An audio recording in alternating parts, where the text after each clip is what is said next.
Hello, thank you for joining us. We will begin shortly. We're just allowing a couple more minutes for those who are still streaming in. Thank you.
Good evening and welcome everyone to the Langley Park Neighborhood Bicycle Boulevards Public Meeting.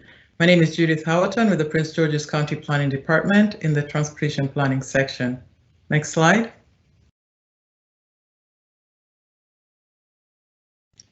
We'll start off the meeting by taking care of a few things. First, if you need Spanish language translation, captioning has been provided, which you can turn on as instructed in the email you received, or select the gear icon and then captioning in language.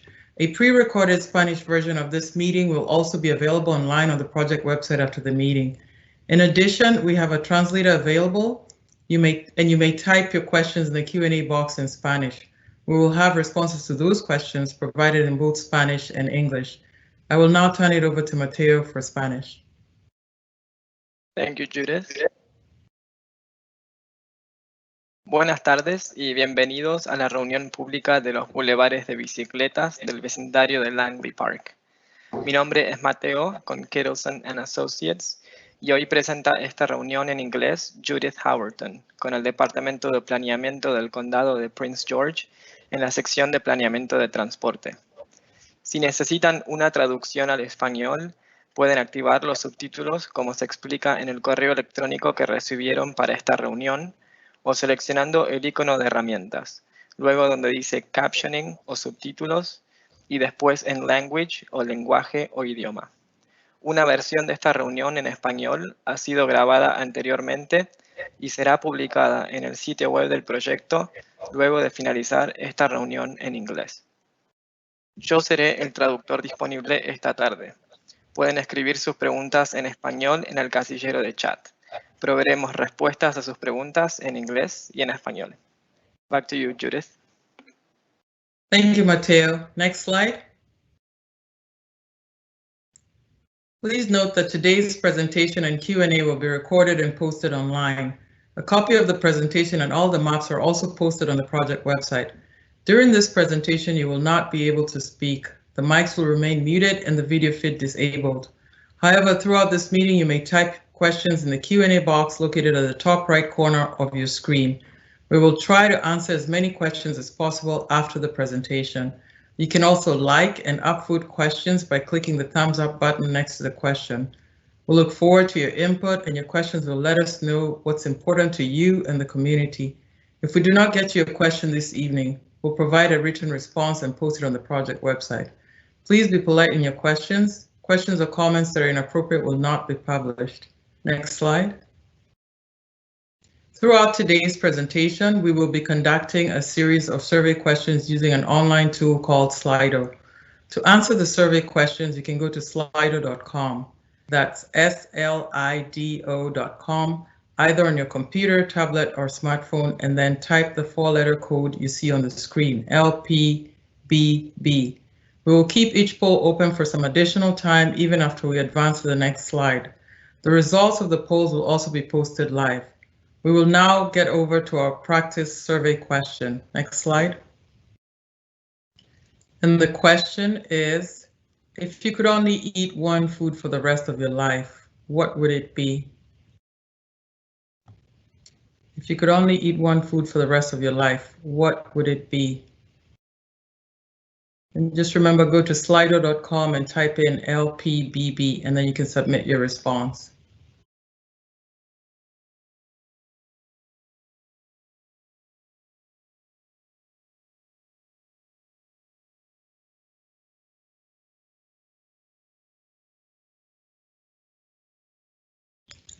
Okay.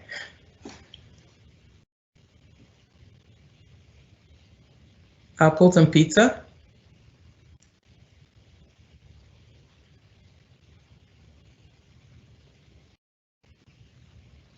Okay, a lot of pizza. Mo, I have to try that. Piazza. Veggies. Oh, that's so healthy. Chickpeas, ice cream, bread, pasta, bagels with cream cheese. Okay, that's good.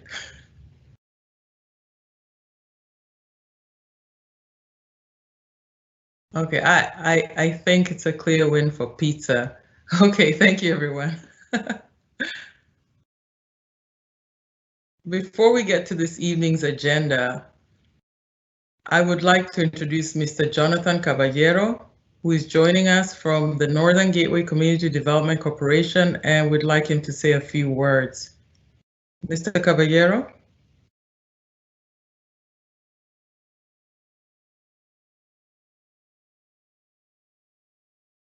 He may not be here yet. We can come back to, he can make some comments at the end of the meeting. Thank you. As we get to the agenda, I would like to state that this project is supported by the Metropolitan Washington Council of Governments Transportation Land Use Connections Program, which is providing technical assistance via the consultants towards developing engineering plans for bicycle lanes and shared use roads in this study located in the Langley Park area. The streets in the study feed into the intersection of Riggs Road and University Boulevard, which is the location of a proposed Purple Line station, the Riggs Road Purple Line station. And now this evening's agenda will be as follows. We'll introduce the project team, and that will be followed by information on the project background, then the existing conditions analysis, the design alternatives, public feedback tools, and we'll finish up with what the next steps are. Next slide. I'd like to introduce the project team. On the team are myself, Judith Howerton, and Brian Barnett Woods with the Planning Department, Nima Upadhyay and Stephanie Walder with the Department of Public Works and Transportation, and Karen Armendariz, who is the Metropolitan Washington Council of Governments liaison on this project. I will now hand it over to Aditya to introduce himself and his colleagues and then move on to the project presentation. Thank you, Judith. Hello, everyone. My name is Aditya Inamdar. I'm an urban planner and designer with Kittleson & Associates, and I'm the project manager for the consultant team. Today, I'm joined by my colleague, Matteo Antinin, who you heard a little earlier, also with Kittleson, Christopher Nelson, who's with Roadside Harwell, and they are the landscape architects on this team. And then we also have Jignesh Patel and Sanjay Patel from AB Consultants, who are the civil engineering firm on this team and working with the base map and survey. We're also joined by Rebecca May, also with Roadside Harwell today. Next slide, please. So we'll begin with project background. Next slide, please. So this map shows the project location. The study area is on the western side of Prince George's County, right on the border of Montgomery County and Prince George's County. It's along the proposed purple line. The study area is between the Tacoma, Langley, and Riggs Road Purple Line stations, and there are multiple regional trails near the study area as well. Next slide, please. The specific study segments are mapped here. We have 6 segments, starting with 15th Avenue, which goes from Maryland 193 or University Boulevard to the entrance of villas at Langley Park apartment complex, where Casa is located too. Then we have Kanawha Street from 15th Avenue to New Riggs Road right-of-way, Keokee Street from Merrimack Drive to Maryland 212 or Riggs Road, then Jasmine Terrace, which is 15th Avenue to Riggs Road, the New Riggs Road right-of-way from Jasmine Terrace to Keokee Street. A bit about this right-of-way. This is a dedicated public right-of-way, which probably was meant for the extension of the New Riggs Road, the actual road that you see on the northeast side of Keokee Street, but it was never built. So currently it operates as a linear open space in the neighborhood. And then finally, we have a parking lot that connects 15th Avenue and the New Riggs Road right-of-way, what we're calling Jasmine Terrace Extension, which could provide some vital connectivity, pedestrian and bicycle connectivity between 15th Avenue all the way to Riggs Road via Jasmine Terrace segment. Next slide, please. So next we are going to our second Slido poll question. How do you identify yourself? So we just want to understand who we have on the meeting today.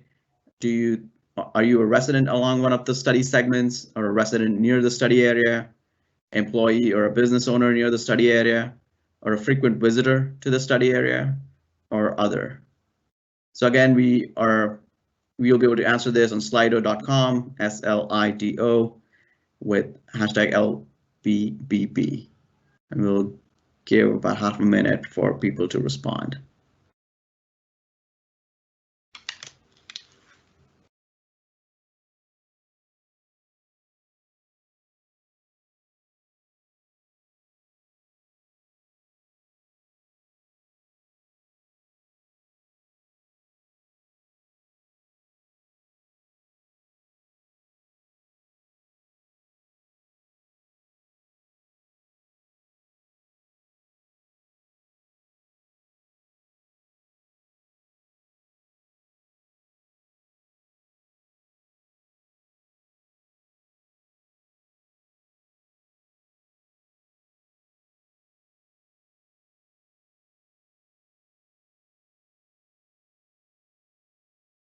I hope people are able to answer the question on slido.com.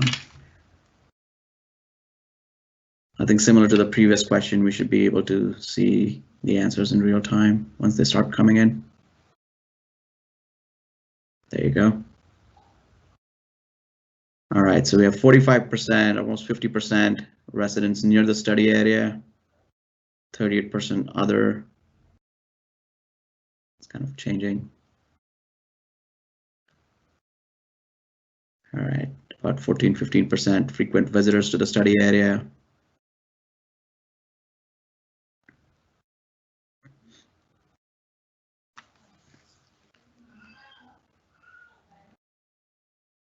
I'll give a few more seconds for people to respond. I think the numbers are kind of stabilized right now. So about 50% are residents near the study area, 31% other, 19% frequent visitors. So we don't actually have anyone who resides along one of these study segments or is employed or a business owner near the study area.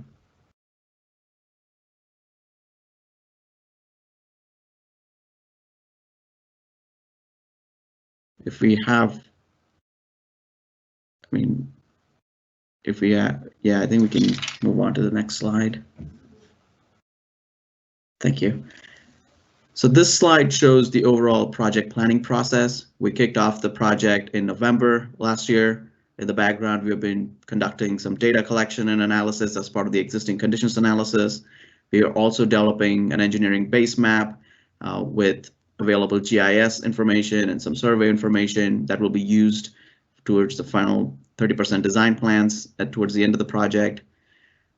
Later, we developed concept design alternatives for all these study segments, which we want to present today at the public meeting. And based on the feedback we receive from the public today, and based on some other technical analysis, we will be developing a preferred alternative for these study segments.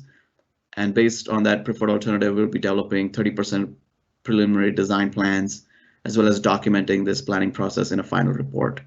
Next slide, please. This slide shows the overall timeline. I just said we started in November, December, January, we were conducting the analysis. We developed the alternatives in February. We're here in March with the public meeting.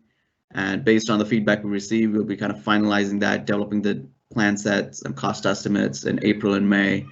And we're scheduled to wrap up the project with the final report and plans by end of May, early June timeframe. Next slide, please. So we began the project by looking at some of the previous and ongoing projects near the study area. We started with the Tacoma Langley Crossroads Sector Plan that was completed in 2009, the Purple Line Corridor Access Study, or CAS, in 2011. This study recommended the study segments that we are looking at as part of this project. Then we have Spaces, or Spaces Sidewalk and Streetscape Improvements Project for University Boulevard and Langley Park. So this project is looking at University Boulevard corridor that is kind of touching the study area. So we will be basically coordinating the recommendations with the recommendations in this study, making sure that what we recommend connects to these recommendations. And then finally, Casa Langley Park Area Neighborhood Rehabilitation Street Design Project. It's ongoing. This project recommends some traffic calming treatments like curb extensions or additional crosswalks, streetscape improvements along some of the streets near the study area as well. Next slide, please. So next, I want to walk through some of the existing conditions analysis we developed initially. Next slide, please. We looked at all these different data sets to get an understanding of what's happening in the neighborhood today, what are the issues and opportunities. So starting with land use, existing and proposed bicycle facilities, pedestrian facilities. We looked at crash history, the transit network, the posted speed, and some of the traffic calming devices that are already there on the study segments. We looked at parking, and then we documented existing typical cross sections for these segments. Next slide, please. So starting with land use, this map is showing the existing parcel level land use. Almost all the study segments basically have residential land uses fronting them, except for Keoki Street. All the other segments have 3 to 4 stories walk-up garden style apartment complexes around them with surface parking lots, and Keoki Street has single family detached residential land uses fronting it. The New Riggs Road is kind of the linear open space in the middle that is also fronted by these walk-up garden style apartment buildings. There is commercial and retail land uses clustered around University Boulevard and Riggs Road intersection, where the future Purple Line station will be. And there are some pockets of institutional and open space land uses toward the north of the study area, especially the Langley Park McCormick Elementary School, the Langley Park Community Center, and then the Northwest Branch Trail. Next slide, please. In terms of bicycle facilities, there aren't any existing on-street bicycle facilities in or near the study area. However, there are multiple bicycle facilities that are planned as part of the countywide master plan. There is also existing trail, as I just mentioned, the Northwest Branch Trail along the Anacostia River that connects from the Quebec Street cul-de-sac. That's just north of the elementary school and the community center. Next slide, please. In terms of pedestrian facilities, there are sidewalks present along all the study segments. However, there are some sidewalk gaps as well. Keoki Street has sidewalk only on one side. Kanawa Street, the study segment east of 15th Avenue to New Riggs Road right of way, also has sidewalk only on the south side. 15th Avenue, which connects University Boulevard to the CASA complex, has sidewalks on both sides and they're pretty wide. And recently, I think there was a project to upgrade the high visibility ladder style crosswalks and ADA curb ramp improvements at the intersection of Kanawa Street and 15th Avenue. Next slide, please. We started looking at crash history for years 2015 to 2018. That was the latest data available. These three maps show vehicle crashes by type towards on the left, vehicle crashes by severity in the middle, and then pedestrian crashes on the right. As you can see, the vehicle crashes by type map on the left, 15th Avenue has a lot of crashes along it. Same thing with Keoki Street, but Kanawa and Jasmine Terrace don't have that many crashes. There were only 2 pedestrian crashes or pedestrian crash events that were documented for the years 2015 to 2018, but there were multiple pedestrians who suffered an injury as part of those 2 crash events. Next slide, please. This slide kind of documents the crash numbers. So we had 106 total crashes in the study area for those 4 years. We have 74 crashes on 15th Avenue, 27 in Keoki, and then 5 on Jasmine Terrace. By far, most of the crashes were property damage only, but we did have 3 severe injury crashes, 8 injury crashes, and then 12 possible injury crashes. About 21 crashes were side swipes and 10 head-on crashes. So that does indicate that, especially along 15th Avenue, we do have a history of crashes that we need to look at more closely when developing alternatives and finalizing a preferred alternative. Next slide, please. We also looked at the transit network. 15th Avenue is the only study segment with the bus transit route on it, and there are multiple bus stops on 15th Avenue. The bus route makes a left turn at 15th and Kanawa Street if you're going northbound. So it'll be important to understand how that bus movement happens when we develop concepts for that intersection. Also, Purple Line is slated to be at the intersection of Riggs Road and University Boulevard. So that's going to be another transit investment within the study area. Next slide, please. Most of the study segments are low speed residential streets.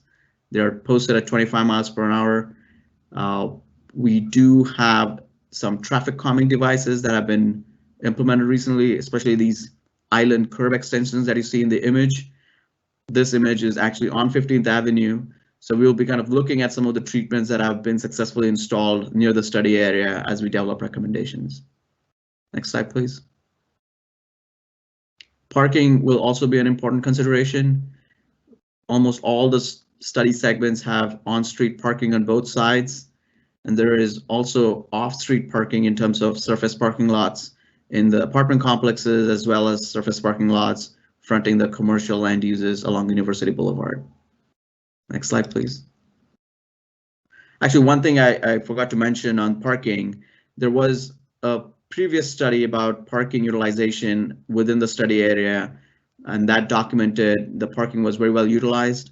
Plus, on our field visit, we did note that the parking along the study segments was really well utilized as well. All right, so the next few slides, I want to walk through the existing cross sections, starting with 15th Avenue. Here you can see 15th Avenue is 1 lane in each direction, so 2 lanes plus 2 on-street parking lanes on either side. There aren't any dedicated on-street bike facilities. There is a double yellow stripe, center line striping, and this is only study segment within the study area that has the double yellow striping, which indicates that the traffic volumes may be slightly higher than some of the other segments we're looking at. In terms of pedestrian facilities, we have a 7-foot and an 8-foot sidewalk in either side and a landscape buffer with street trees. Next slide, please. Next is Kanawha Street. The curb face to curb face is 35 feet, similar to 15th Avenue, but this is a shorter segment that kind of ends with a cul-de-sac on the New Riggs Road right of way. Therefore, probably the traffic volumes are much lower, and hence there is no center line striping, but it's also 1 lane in each direction. It's a 2-way street with 2 on-street parking lanes. There is sidewalk on only one side, which is 4 feet wide on the south side of the street. Next slide, please. Next is Keokee Street. Keokee Street is a narrower segment than some of the other streets. It is 25 feet curb face to curb face. Even though it's narrow, it is still bidirectional. It kind of functions as a yield street where a car has to yield within the kind of parking area or driveway area to let the oncoming car pass them before they can merge back into the travel lane. And there is on-street parking on both sides as well. Next slide, please. Jasmine Terrace is very similar to Kanawha Street segment that we just saw, 35 feet curb face to curb face. Again, a segment that kind of has a cul-de-sac and towards a New Riggs Road right of way. It is 1 lane in each direction, so it is 2-way with on-street parking in both directions. And there's sidewalk present on both sides with a landscape buffer with street trees. Next slide, please. New Riggs Road right of way. This is a 100-foot right of way that is a dedicated public right of way, probably meant for the street that was never constructed. It kind of functions as a linear open space within this neighborhood. There are some utility poles as well as some undulation and topography. But this currently there are a lot of pathways that crisscross this space, so it does provide pedestrian connectivity within the neighborhood, and it also connects to some of the pathways within the apartment complexes that may not be part of the public right of way, but do enhance the pedestrian connectivity within the larger study area. Next slide, please. And finally, the Jasmine Terrace extension, or the parking lot that connects 15th Avenue and New Riggs Road right of way. This is a parking lot within an apartment complex, but we noticed that there is a pedestrian gate towards the 15th Avenue side that is open, and a lot of pedestrians do use this parking lot to connect across the New Riggs Road public right of way to get onto Jasmine Terrace and Riggs Road. So this kind of alignment from Jasmine Terrace parking lot, the New Riggs Road public right of way, and Jasmine Terrace public street connects that east-west connectivity through this neighborhood, which is limited to this connection and then Keokee Street. Next slide, please. All right, so next we have another Slido poll question. Do you or anyone you know regularly ride a bike in the study area? Again, join at slido.com, slido.com with hashtag LBBB. That's the code you can use on slido.com to respond to this question. We'll give about half a minute for people to respond. And similar to previous question, we should see responses in real time once we start receiving them.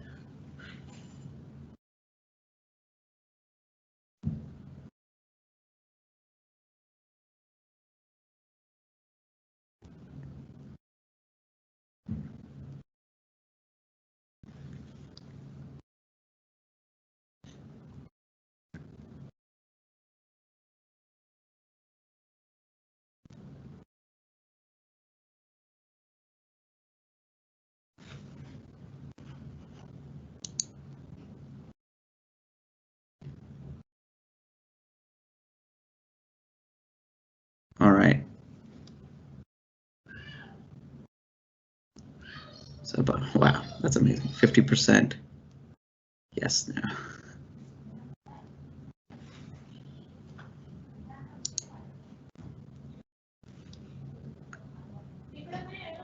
So 64% no, about 2/3, a little over 2/3 now. Wow.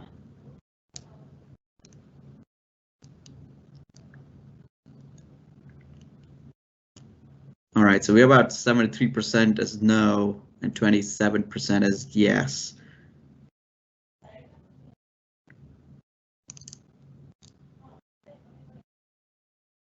Let's give a couple more seconds to see if numbers change.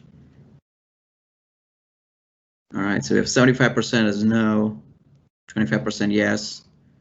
So it'll be kind of interesting to understand, you know, the reasons behind why people are not biking in the study area if they are kind of residents near the study area. Is it because of the lack of facilities today, and how, you know, some of the recommendations that we will present, the alternatives, if they can help reverse these numbers, if at all. All right, we still have some numbers changing. All right, I think we get the idea. It's about 72% no, so more than almost 3/4 no, 1/4 yes. All right, I think we can go to the next slide. All right, so the next section of this presentation is going to talk about design alternatives, and we'll begin with the on-street segments before we talk about the new Riggs Road public right-of-way as a separate section. Next slide, please. So we have developed some initial evaluation of these alternatives, and that evaluation is based on these factors, thinking about bicycle comfort, so how people on bicycles would feel, how comfortable they'll feel riding alongside traffic in a mixed traffic situation, in a separated bike lane situation, and estimated costs, the right-of-way impacts, parking impacts, drainage and utility impacts, and then finally we are going to consider public and stakeholder input as one of the evaluation measures once we get feedback today, as well as based on feedback we are continuing receiving through our survey and online map. Next slide, please. So again, starting with 15th Avenue, this is option 1, what we're calling bicycle boulevard treatment. So what this option entails is basically a shared lane concept with additional traffic calming, such as curb extensions, spot median islands, maybe some additional speed humps, mainly trying to reduce vehicle speeds that would make it more comfortable than what it is now for people on bikes to ride alongside traffic. Given that this is one lane in both direction with on-street parking and only 35 feet curb face to curb face, we do think that this could be a candidate for a bike boulevard treatment with the traffic calming and additional wayfinding signs, shadow pavement markings that can enhance the bicycle level of comfort or lower the level of traffic stress from today. We are calling it medium in our assessment as compared to some of the other alternatives, especially the separated bike lane concepts. However, if you think about the traditional bicycle level of traffic stress methodology, which looks at the number of lanes, the speed, the volume, this kind of a street would probably qualify as LTS 1, if not 2, you know, kind of a lower stress connection because it is just one lane in each direction and it is posted at 25 miles per hour and it doesn't have traffic volumes similar to, say, Riggs Road. But we are calling it medium right now compared to other alternatives. The cost is low because we are maintaining existing curb face to curb face. We are not changing drainage or utilities, so those impacts are low, and we are maintaining parking, which was well utilized based on that previous study and our field review. So the parking impacts are low in this option as well. Next slide. Option 2 is separated bike lanes concept. In this concept, we are replacing the on-street parking with separated bike lanes. Basically, the 7-foot space that we have for parking is used for 5-foot bike lane plus 2 feet buffer, which could be either just stripe buffers or could have some separation with flex posts or kind of curbs that can be nailed in asphalt. This would provide additional comfort or additionally lower level of traffic stress. So this is low. The costs would be low because we're still maintaining existing curb face to curb face. We won't be changing any drainage or utilities. The parking impacts are high because we are removing existing on-street parking in this option. Next slide, please. Option 3 is bike lanes plus parking. So this is looking at a kind of a conventional bike lane, a 5-foot striped bike lane that is sandwiched between a travel lane and a parking lane. So again, since you're kind of sandwiched between the travel lane and parking, and there are issues with kind of dooring with parked cars, the level of traffic stress is medium. The cost is high because, as you'll notice, we have to widen the street. The curbs would have to move out and eat into some of that grass landscape area. Some of the street trees may be impacted because within 35 feet, we're not able to accomplish both bike lanes and keep on-street parking. So if we want to maintain parking and add dedicated on-street bike lanes, we have to move the curbs out, and that's why it increases the cost. It comes with additional drainage and utility impacts, but we will get parking, so the parking impacts are low in the evaluation measure. Next slide, please. So this slide kind of compares the 3 alternatives for 15th Avenue. Again, option 1 is bike boulevard treatments, kind of maintaining the street as it is with some additional traffic calming that lowers the speeds, some wayfinding and bike route signs. Option 2, replacing parking for separated bike lanes. And 3, widening the street to add bike lanes and parking. Next slide, please. Next segment we're going to look at is Kanawha Street. The 3 options are basically similar. Option 1 is bike boulevard. We kind of maintain curb face to curb face, but add some traffic calming to lower speeds, add shadow markings, bike route and wayfinding signs, medium level of traffic stress compared to other alternatives, low cost, low parking impacts, and low drainage and utility impacts. Next slide, please. Next option is separated bike lanes, replacing parking for separated bike lanes, again, high parking impacts. Next slide, please. Option 3, bike lanes plus parking. We have to widen the street to accommodate both, and that has like higher construction costs as well as high drainage and utility impacts. Plus, we don't get that much of comfort because the bike lane would be sandwiched between a travel lane and an on-street parking space. Next slide, please. Again, similar slide comparing the 3 alternatives. Next slide, please. Next segment is Keoki Street. If you remember, Keoki is that segment with a narrower cross section, single family detached houses fronting it.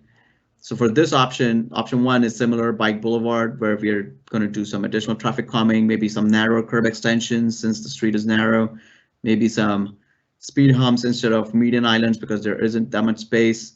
But again, the idea is to reduce speeds for cars so that bicyclists could use the travel lanes with cars in a comfortable manner. Again, keeping curb to curb as it is, so no drainage utility impacts, low costs, and low parking impacts since we'll be maintaining parking. Next slide, please. Option 2 is a bicycle advisory shoulder, and this is a kind of a treatment where we will have 5 feet of kind of shoulder next to the curbs on both sides with a skipped line striping that would be used by people on bikes, and cars can basically stay in the middle of the street, which will be a 1 lane that's bi-directional. And when there are no people on bikes present in the shoulder, and if there's an oncoming car, cars can use the shoulder to kind of yield to let the oncoming traffic go. But typically the vehicular traffic will stay in the middle and people on bikes can use the shoulders. Here, because of the 25 feet curb face to curb face, we'll have to remove parking to accommodate even a bike shoulder. So parking impacts are high, but the costs are low and the drainage and utility impacts are low. Next slide, please. So this graphic kind of shows some additional information about how bicycle advisory shoulders kind of function. As I said, bicycle shoulders create a usable shoulder for people on bikes that is otherwise too narrow to accommodate one. Motorists travel in the center 2-way travel lane, and then motorists may need to encroach into the advisory shoulder space to pass oncoming vehicle when there are no people on bikes present. Next slide, please. So again, this slide compares the two options. Option 1 is a bicycle boulevard treatment that maintains parking, adds some additional traffic calming to allow for a shared lane concept. Option 2 is advisory shoulders with parking impacts. Next slide, please. Next, we have Jasmine Terrace. Very similar options to Conoway Street. Option 1 is bike boulevard. Again, traffic calming and shared lanes, keeping the parking. Next slide, please. Option 2 is separated bike lanes, kind of switching existing on-street spaces to a separated bike lane, high parking impacts, but maintain curb face to curb face. Next slide, please. And option 3 is where we have to widen the street to accommodate both bike lanes and maintain existing on-street parking, high costs because of the curbs moving out, and then high drainage and utility impacts. Again, a similar slide comparing the alternatives. So I know this is a lot of information to take in. We want to remind everyone that all this information is present on the website, and we have these alternatives as part of the SurveyMonkey survey as well. So you can always review this information at your own time later and then respond to the survey or provide input on our interactive map as well. Next slide, please. All right, so we have another Slido poll question. If widening the roads was not feasible and we have to choose between adding bike lanes or keeping on-street parking, what would you prefer? Removing on-street parking to add bike lanes or maintain existing parking and redesign the street to make it safer to share the road with bikes? Again, you can go to slido.com, slido.com with the code LBBB. We'll give a few seconds for people to respond.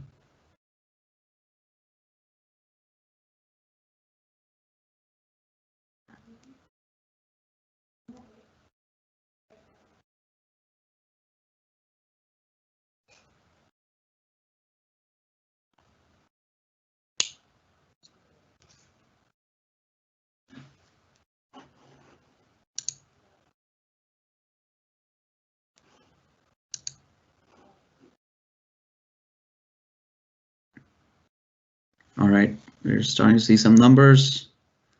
67% say maintain existing parking and redesign the street to make it safer to share the roads. 44 right now, remove on-street parking. Let's give a few more seconds to see if the numbers change.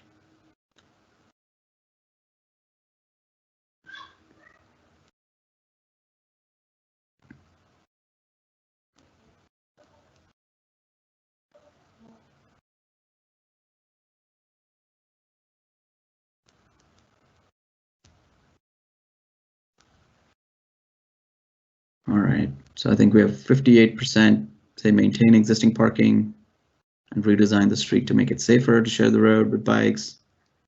42% remove on-street parking. We do realize that, you know, the people who are able to join us today may not be the representative sample, so I do encourage everyone to kind of take the survey. We will definitely take the input we're receiving today into consideration as well, but hopefully more people are able to respond to a similar question in the survey as well. So if you know people who might be interested in this project but are not able to join today, please encourage them to take the survey, and we have additional details about the survey towards the end. It's also on the project website. All right, I think we have, oh, okay, numbers are still changing.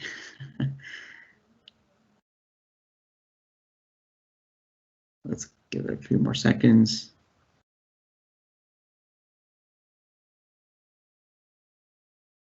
All right, so I think they're stabilizing. So 60% say maintain existing parking and redesign the street to make it safer to share the road with bikes.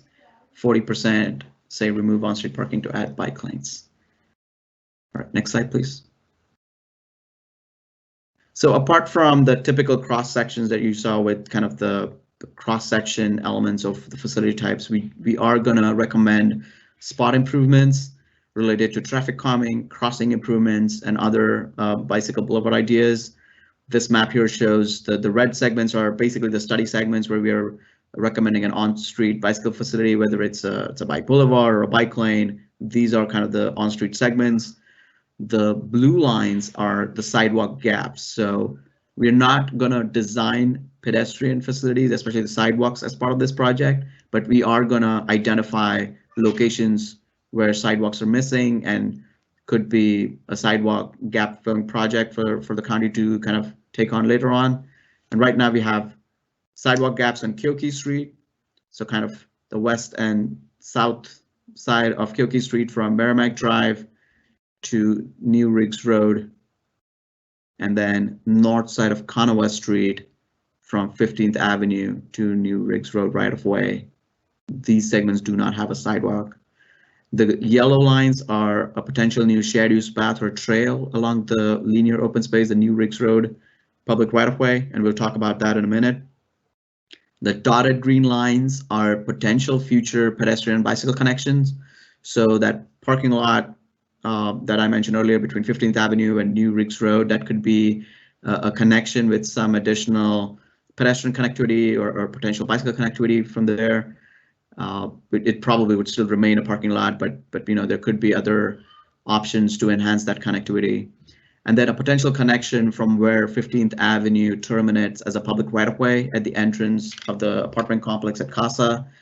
A potential pedestrian and bicycle connectivity that goes through that complex, connects to the Boys and Girls Club, south side of Merrimack Drive, connects Langley Park Community Center, the elementary school, and eventually to the Northwest Branch Trail. And that would kind of connect the study area to the regional trail network.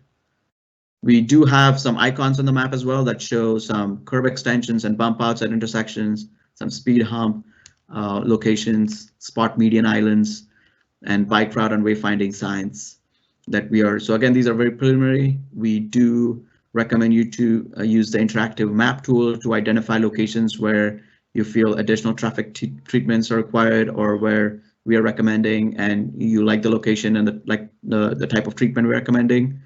There's also a survey question about this in the SurveyMonkey survey as well. Next slide, please. So I want to kind of walk through the toolkit of different treatments that were on the map, starting with crossing treatments. This is kind of the toolkit we're exploring. We don't know which treatment we're going to use at what locations yet, but this is kind of the traffic calming toolbox. So starting with pedestrian refuge islands, these are islands in the middle of the street that allow for like a two-stage crossing, allows a pedestrian to wait, especially at unsignalized crossings, to find a gap in traffic to cross. And these are also useful from kind of the drainage and utility impacts perspective, because it's kind of in the middle of the street on a higher elevation. It doesn't impact kind of the existing drainage and curbs. Then we have raised crosswalk in the middle that basically raises the crosswalk to sidewalk level, allows pedestrians to be at a little higher elevation, enhancing their visibility to drivers, but also acts as a traffic calming treatment for vehicles. And then the raised intersection where basically the whole intersection is raised. Next slide, please. Curb extension and bump outs. Again, at intersections, they allow for a narrowing of the crossing distance, helps pedestrian be in a position where people in cars, drivers are able to see the pedestrian better, especially when there's on-street parking present along the street. Then at the mid-block location, it kind of narrows the street, acts as a traffic calming device, and there might be locations where it can become a stormwater swale with some landscape elements. Next slide, please. And speed humps and bumps, basically another traffic calming device on streets that allows for kind of lowering the speeds, making it better for a bike boulevard treatment. Next slide, please.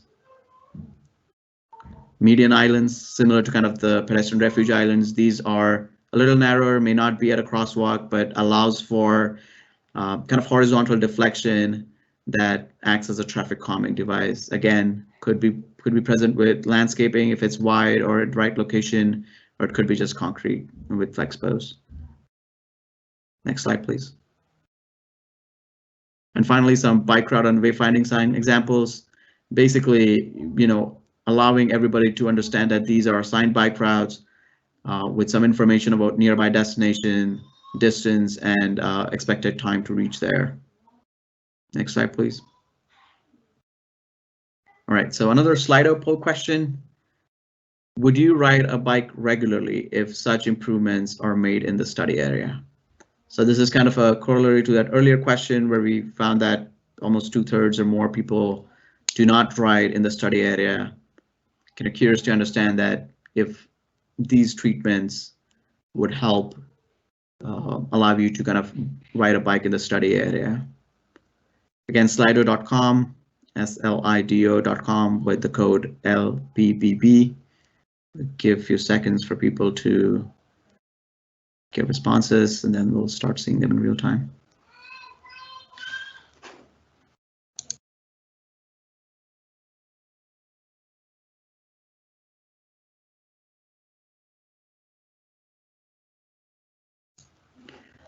All right, so we have 86% saying yes. That's heartening to see.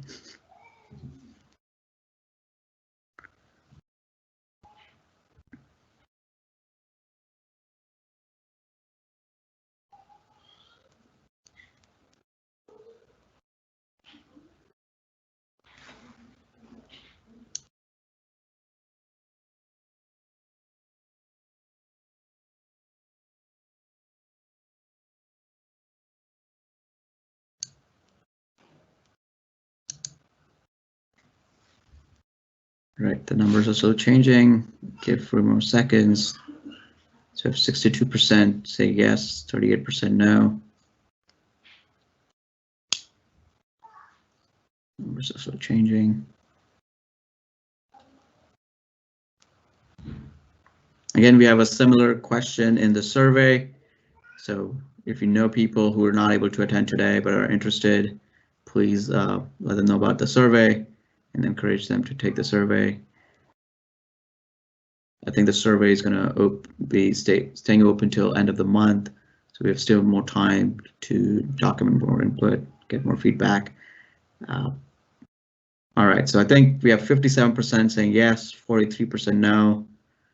It'll be kind of interesting to understand which kind of treatments would kind of move the numbers more in the yes direction. So that may be something we can talk about in the Q&A. All right, I think we can move on to the next slide. All right, so I'm now going to hand it off to Christopher Nelson to talk about design alternatives for new Riggs Road right-of-way.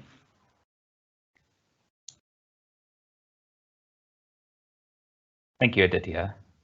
Hi, my name is Christopher Nelson. I'm with Roadside Harwell, landscape designer, and part of this project was looking at alternatives for the New Riggs Row shared use path. Next slide, please.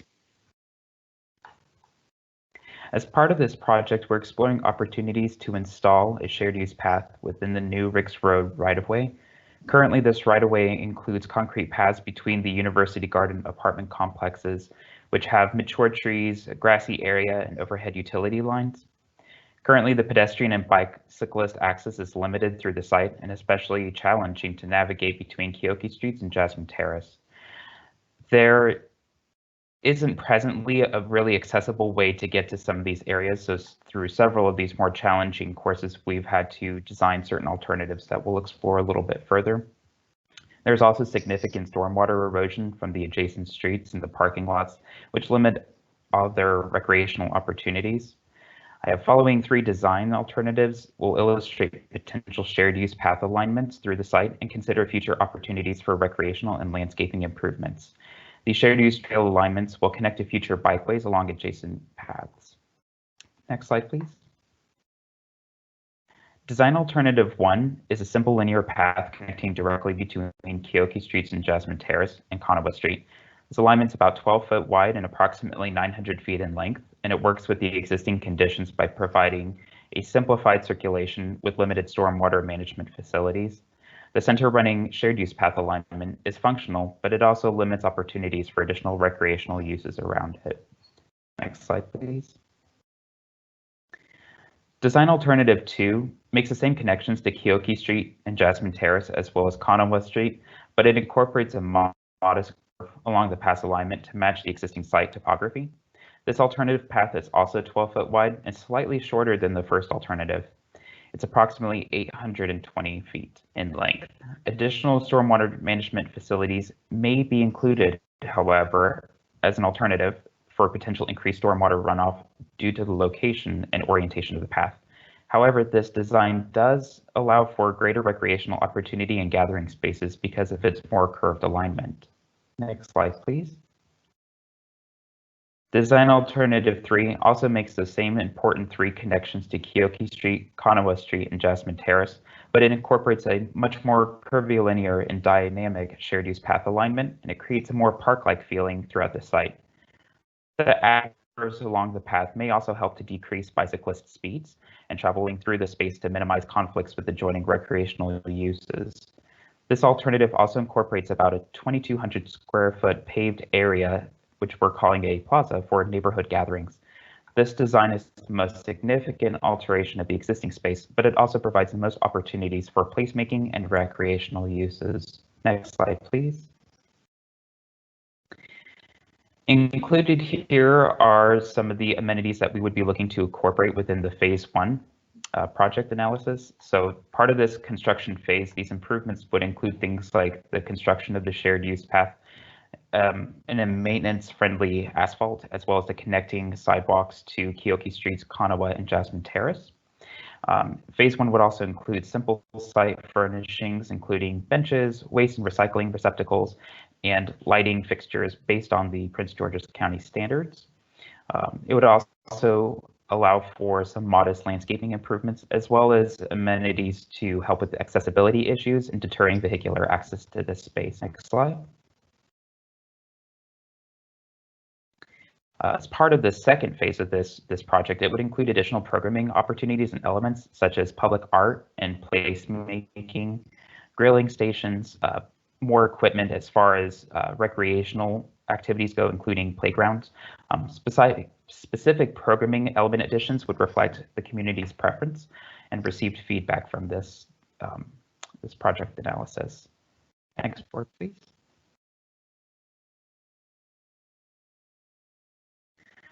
Okay, so this board is showing some of this programming elements laid over the alternatives for the first design alternative. So you can see where some of these spaces are being developed and some of these nodes that are open to the left and right of the use path. Next slide, please.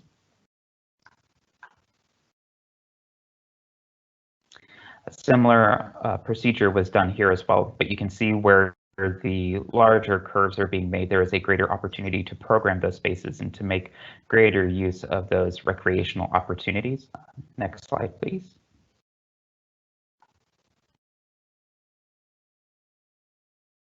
As well as for design alternative 3, you can see that the greater nodes, the larger capacity there is for further development and really defining of the spaces that would eventually become those recreational play or picnicking or community gathering spaces.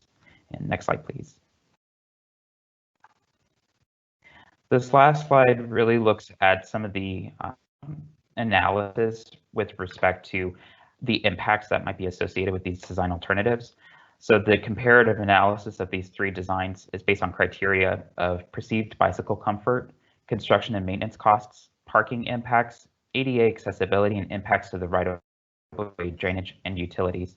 Based on this analysis, design alternative 1 has the least impacts to the existing conditions and is likely the most cost-effective in terms of construction and long-term maintenance, whereas design alternative 3 likely has more assumed cost overall due to the increased redesign of the space, but it also may be a driving design factor of what this space can really develop and become for the community.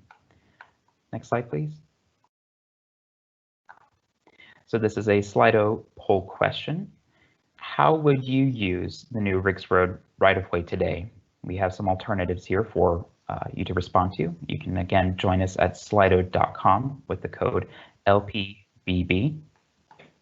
We'll give you a couple moments here to chime in with your responses.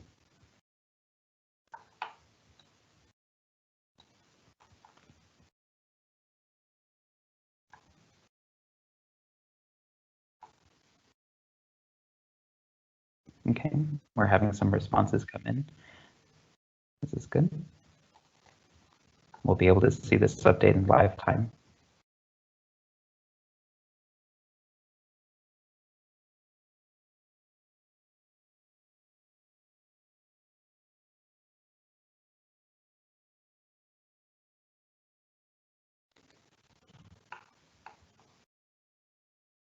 Okay, so we're seeing some responses now for both walking and biking, all of the above, which is always exciting and heartening to see.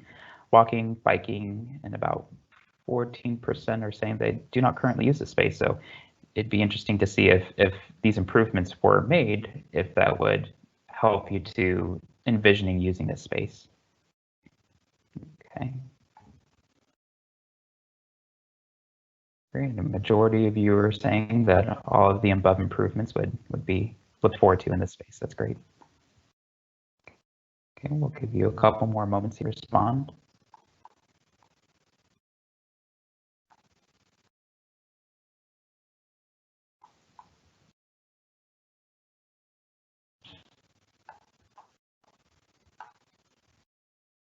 Okay, great. So we're about 30 and 30% for both walking and biking and all of the above, including using this space for both the recreation of moving through this space, but also thinking about things like the play area and potential cookout areas, just community gathering spaces. It's great. Okay. Great. Well, I think at this time, I'll go ahead and hand back over to Judith. Thank you so much.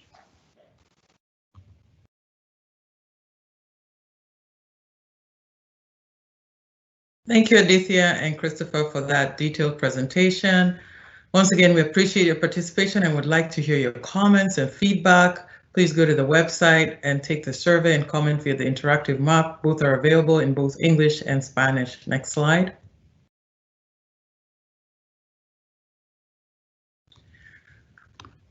What are the next steps? Based on the information that we gather from you, along with an assessment of the design alternatives, the project team will identify and finalize a preferred alternative for each study segment, which they will then develop into preliminary engineering design plans. And finally, they will document the entire project through a final report, which is expected by the end of June this year, and which will be made available on our website. Next slide.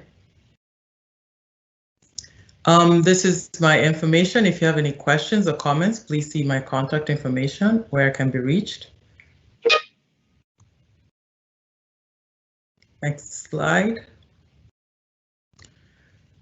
Before I turn it over to the moderator for the Q&A, I would like to announce that Mr. Jonathan Caballero with the Northern Gateway Community Development Corporation and the Honorable Danny Tavares of the Prince George's County Council representing District 2 are both here tonight.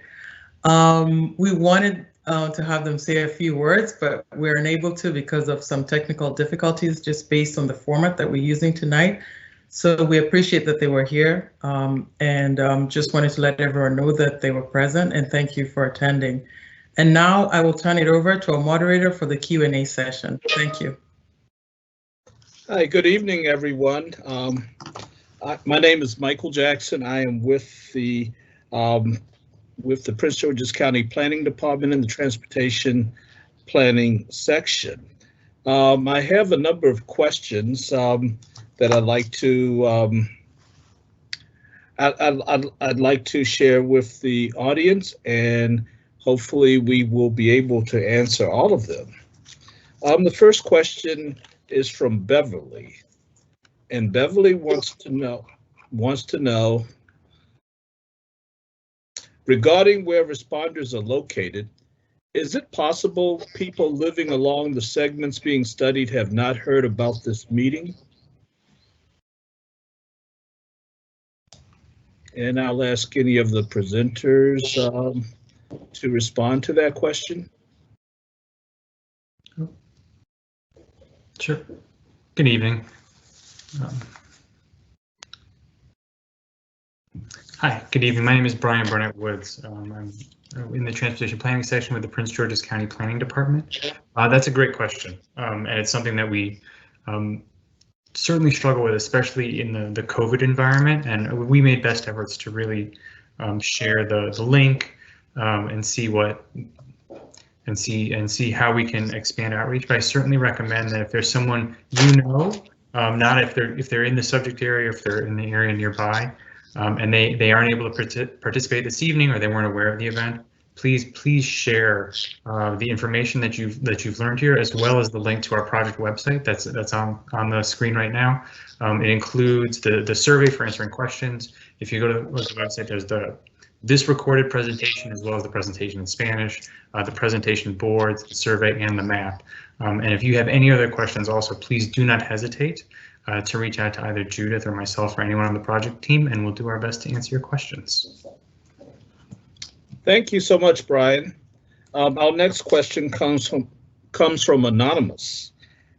And Anonymous would like to know, can we address bicycle routes along University Boulevard and south of University Boulevard? So, hi, this is Aditya. I can start, and then maybe Judith or Brian can add. So there is a separate project, the Spaces project, that I highlighted at the top of the presentation with the previous and ongoing slide. The Spaces project specifically looks at University Boulevard, and I think as part of the Purple Line construction, there is a shared use path that's planned along University Boulevard. So University Boulevard itself wasn't part of this particular project. And I'll let Judith or Brian answer about streets south of University Boulevard.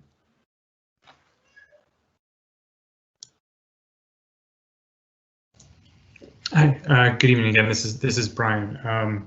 So this project doesn't look at those streets, but certainly as the planning department continues with other master planning activities or traffic studies or other studies for the area, we can look at that. There's currently, and I believe in the chat window, there's a link, a Tacoma Langley study that's looking at a variety of factors, and transportation is one of them. There's also a parking study for that area, and so those are other options that you can look at. But certainly, if there's other opportunities to plan and design the streets of the future, we'd like you to be part of it. Thank you once again, Brian. Our next three questions come from Council Vice Chair Denny Tavares. I apologize if I mispronounced your name. Her first question is, do you mean that we have to bury power utility lines? I can take that. This is Aditya again. So I'm assuming the question is related to the alternative where we indicate there will be drainage and utility impacts for the alternative where we're showing widening of the street to accommodate bike lanes and parking, because that's the only option when the curbs would need to move. And on this, some of the study segments, we have overhead utility poles, and there might be some additional underground utilities as well. So to answer the specific question, it kind of depends on what the design is. The options could be to move out the overhead utility poles and keep them as overhead utilities, but the actual poles may need to move out to add space for that widened cross section to accommodate both parking and bike lanes. Or depending on the project budget and scope, the final design and construction could include undergrounding of utilities. But as part of this particular project, we are not exploring that level of detail. Thank you so much for your response there. Our vice chair's next question is, will drainage impacts result in water table changes or increased flooding in the area? All right, I can answer that as well. So again, I think this is related to the same option where we had to widen and change the existing kind of curb face to curb face. And that option does result in narrowing of the current landscape strip that is there. So we are adding to impervious surfaces, which is not good from drainage perspective. So the drainage might need to be redesigned to handle additional capacity, or there might be a need for some different type of kind of green infrastructure within the narrow landscape. Maybe it's narrower, but it's deeper to have some sort of a rainwater, storm water swale, that kind of thing. So again, these are the kind of details that we would need to go to if that option comes out as a preferred alternative, and we go into the kind of the preliminary engineering design phase. But yeah, I mean, there could be potential impacts to kind of the drainage and the flooding aspects if not designed well. Thank you once again. And our vice chair's next question is actually a comment. She states that high parking impacts are not welcomed by the community based on my experience dealing with the residents there. Parking is extremely controversial.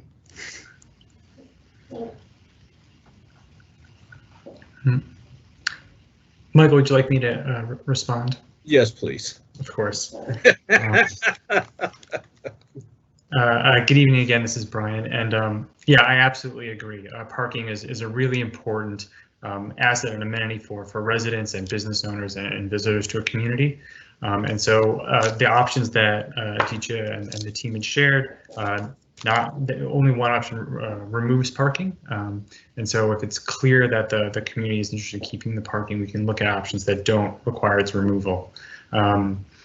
There's also, and I want to also mention, a parking study for this area is currently ongoing, and it's looking at the peak usage demands, when parking is really heavy, when parking is light, what the supply looks like in terms of a number of on-street spaces or on-street or spaces that are for businesses that are off-street, and it's really looking at how we can better manage and how better provide accessible parking for this community. And I believe the link is also in the chat for this meeting as well. I'll thank you once again, Brian. We have a question from Anonymous, who wants to know, were there any options considered that removed only one travel lane? Were any options considered that included traffic diversion? Okay, I can answer that question. This is Aditya. So to answer your question, we did not consider an alternative where we removed only one lane for a simple reason that all these streets are bi-directional. So they're two-way streets. So removing just one lane wouldn't really function, wouldn't help the street function as a two-way. So it'll lead to a more larger analysis and discussion of changing the traffic directions, which was a little bit beyond the scope of this particular project.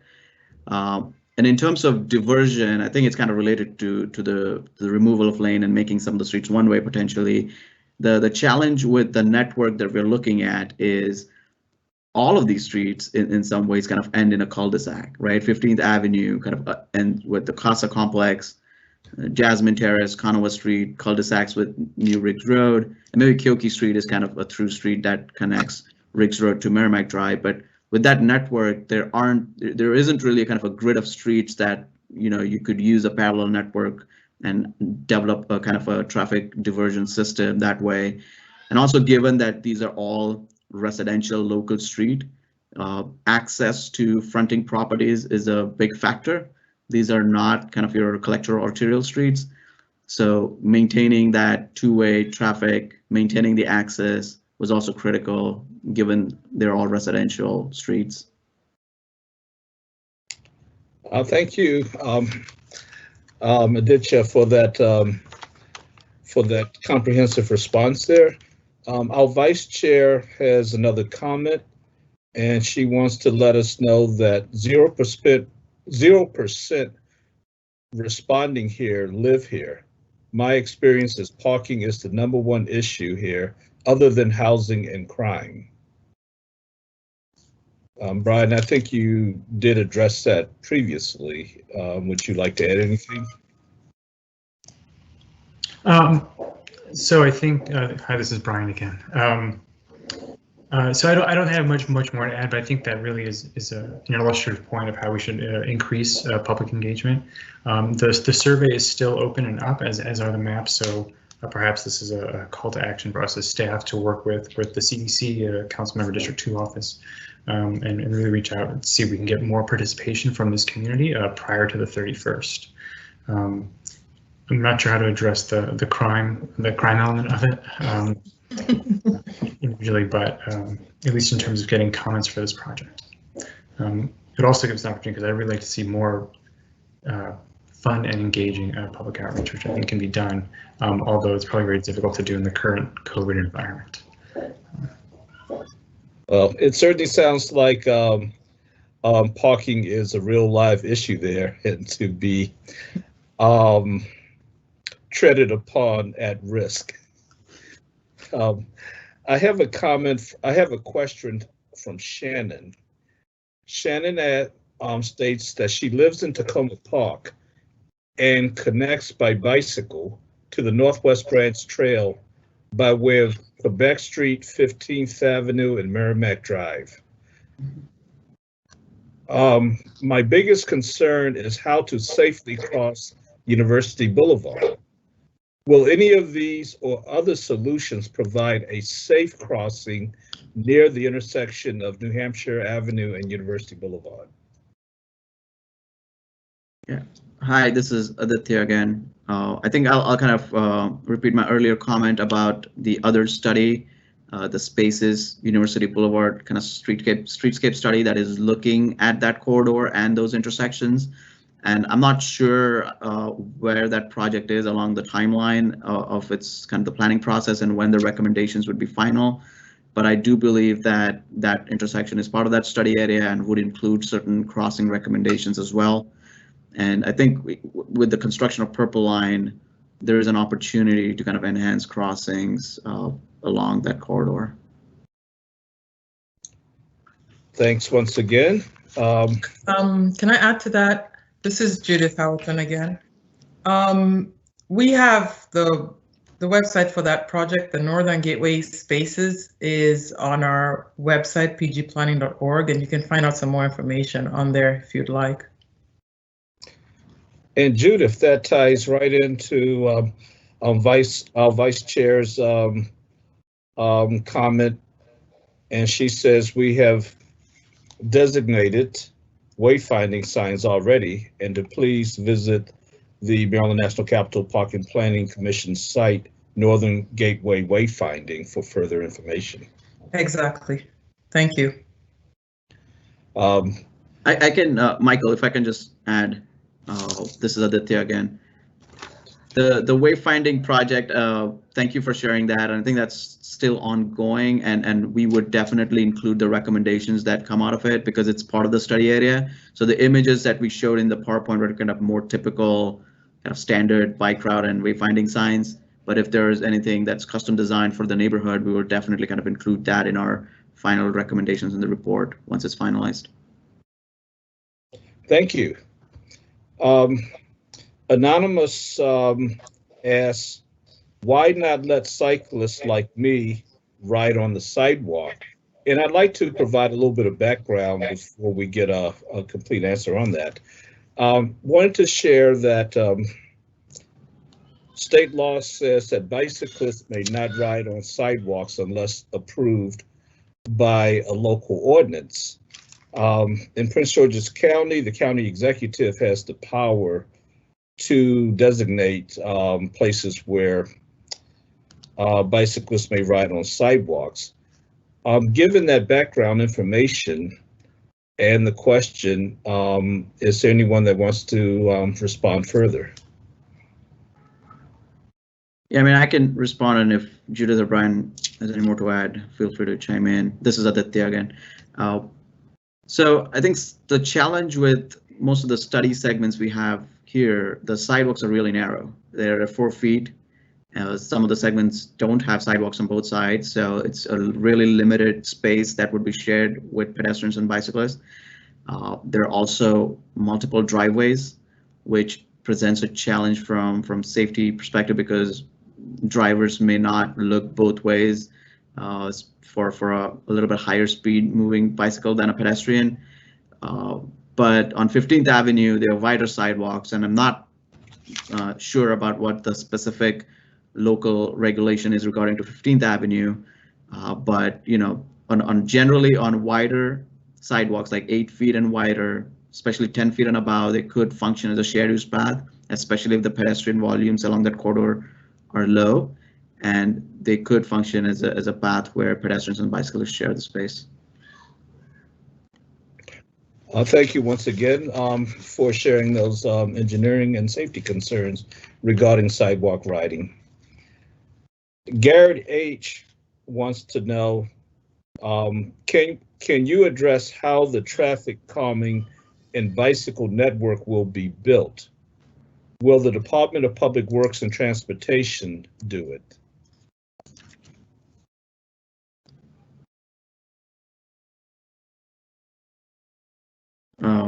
Hi, this is Aditya. I think so. I'll let Stephanie or Nima chime in at the end, but I think the idea is that MNC PPC is the planning agency, which is kind of developing the plans, and once it goes into kind of preliminary engineering and detailed engineering and implementation, it would be DPW&T would be actually implementing the projects.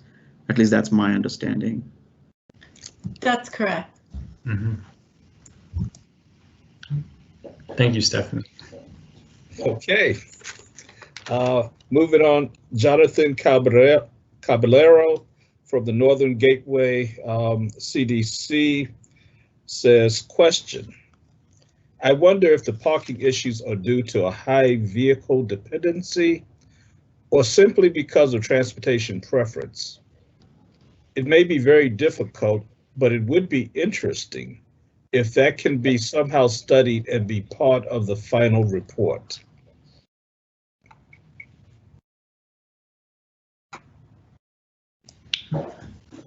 Michael, if you'd like me to answer. Yes, of course. I would. So that's actually a great question in discussing how vehicle parking and the need for it, whether it stems from whether people just prefer driving or whether they're driving because that's the only available option for their commutes for work or whatever the issue may be.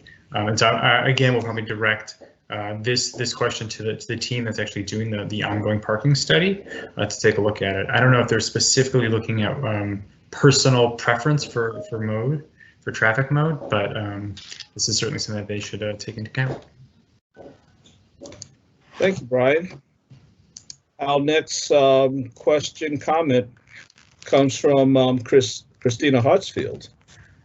And she says the planning department is currently conducting a parking study in the area. The project team has just completed their baseline assessment of parking and a PowerPoint presentation of their findings. Will be posted on the project website.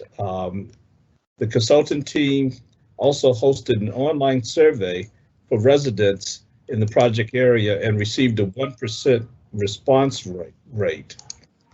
The team is just now starting to develop the action plan, and I should say that Ms. Hartsfield is a planner in our planning department, and there is a website address on there. I'm not sure if I should actually read it or it's available on the site. It is http://pgplanning.org/4977/parking-study. And that information will be certainly made available. Any comments on that, or does her statement speak for itself? I think it stands. Yeah. Thanks, Michael. You're welcome. Okay, we've got a question from Anonymous who wants to know, will there be lighting? So this is Aditya. I can respond to that. So the on-street segments have the overhead Cobra lighting on the utility poles that kind of lights the streets. The Riggs Road, the new Riggs Road public right-of-way, as part of the trail design, that's one of the kind of the amenities that we are looking at. And again, based on public feedback, if that's something that it comes up on top as a needed amenity, we would definitely include that as part of the design. Thank you so much.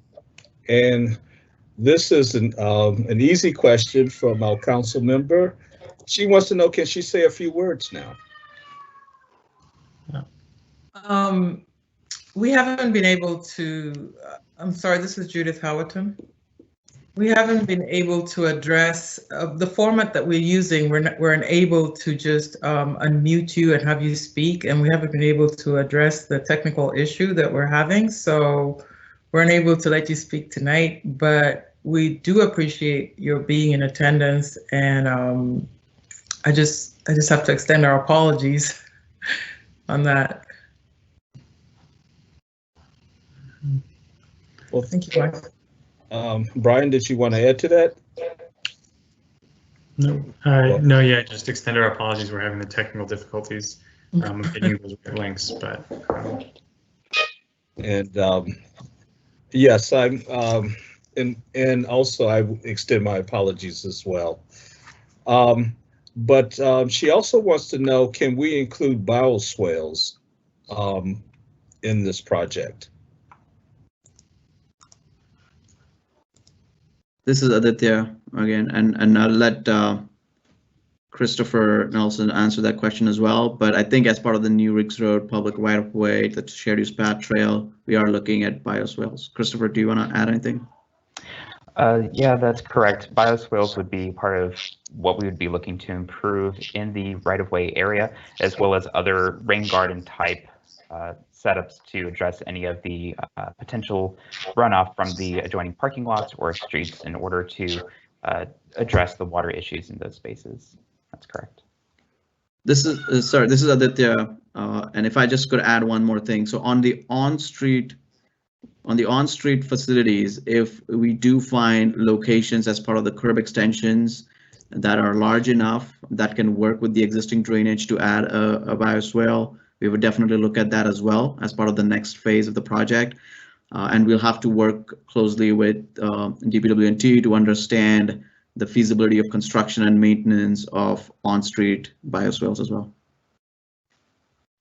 Thank you. And Councilmember Tavares has stated that yes, green features are indeed needed for that. We have a question from Anonymous who wants to know, would these projects be, when would these projects be constructed? Is there funding for design and construction in the county's comprehensive CIP?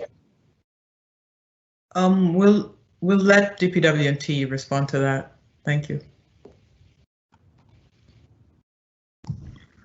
Good evening, everyone. This is Nima Upadhyay from DPW&T. The project is in 30% design stage right now. So once Ketelsen completes his study and give the design to us, we will review all the recommendation and then schedule the project in our CIP. So it's not in our CIP, but we'll schedule it in for future. And we can hopefully in 1 or 2 years, but stay tuned. We'll let everybody know. Thank you. And Councilmember has stated that we need to do grassroots outreach to get people to respond. We may need to incorporate CASA. Most definitely. And her last comment is Michael, sorry, yes. Can I comment on the previous one? Sorry. Yes. I just wanted to let the councilwoman know that we distributed this widely via social media, Twitter, Facebook, Nextdoor.